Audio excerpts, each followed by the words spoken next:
بسم الله الرحمن الرحيم. السلام عليكم ورحمة الله وبركاته.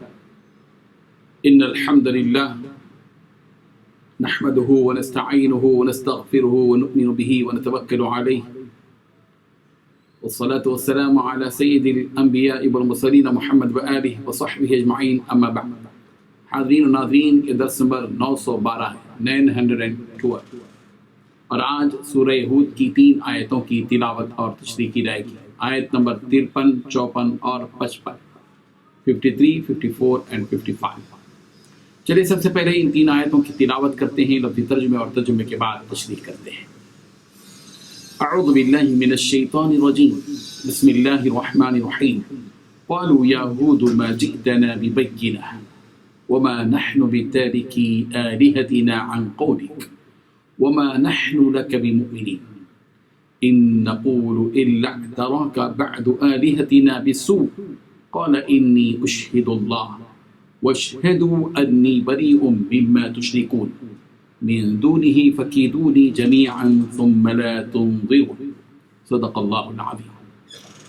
لفظی ترجمہ ہے، قالوا انہوں نے کہا، یا ہود، اے ہود، ما جئتنا، تم نہیں لائے ہو ہمارے پاس، ببینہ، کوئی واضح دلیل، وما نحن، اور ہم نہیں ہیں، بتارکی، چھوڑنے والے، آلہتنا، اپنے معبودوں کو، عن قولک، صرف تمہارے کہنے کی وجہ سے، وما نحن، اور ہم نہیں ہیں، لکا، تجھ پر بھی، مؤمنین، ایمان لانے والے، ان نقول، ہم نہیں کہتے، الا، مگر، اعتراکا، یہ کہ تجھے مبتلا کر دیا ہے، بعد آلہتنا، ہمارے کسی معبود نے، بسوء، برائی میں۔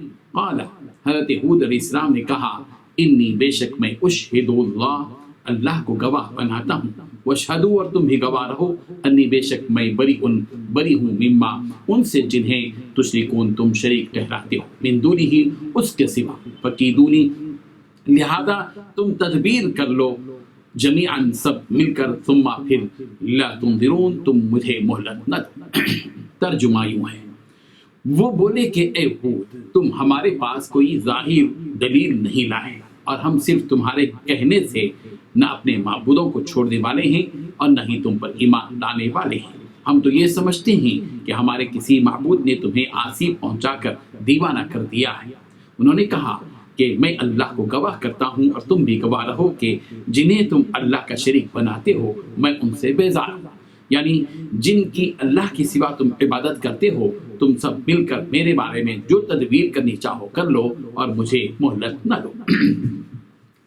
ان 3 آیتوں میں 7 باتیں بتلائی گئی ہیں۔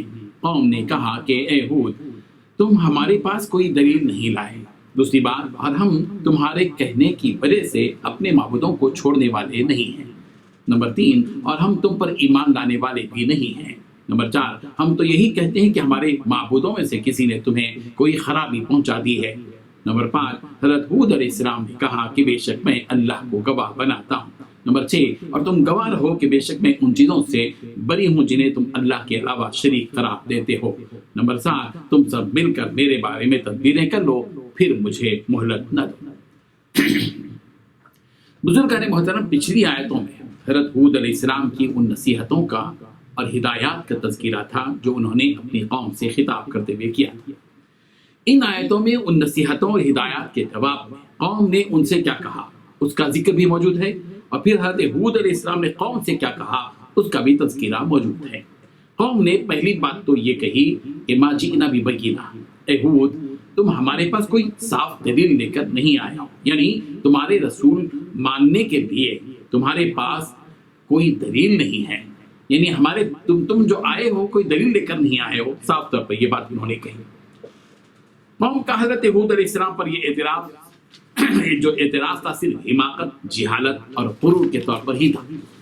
اور دوسری بات قوم نے یہ کہی کہ وما نحن بتارکی آلہتنا عن قولک، دیکھو اے ہود، تمہارے کہنے کی وجہ سے، یعنی صرف تمہارے کہنے کی وجہ سے ہم اپنے معبودوں کو چھوڑنے والے نہیں ہیں، ہم ان کی پرستش کرنے سے رکنے والے نہیں ہیں، ہم تو ان کی عبادت میں برابر لگے رہیں گے، ان بتوں کو ہم ہرگز نہیں چھوڑیں گے۔ اور تیسری بات جو قوم نے حضرت ہود علیہ السلام سے کہی وہ یہ تھی کہ وما نحن لک بمؤمنین، ہم تو تم پر ایمان لانے والے نہیں ہیں۔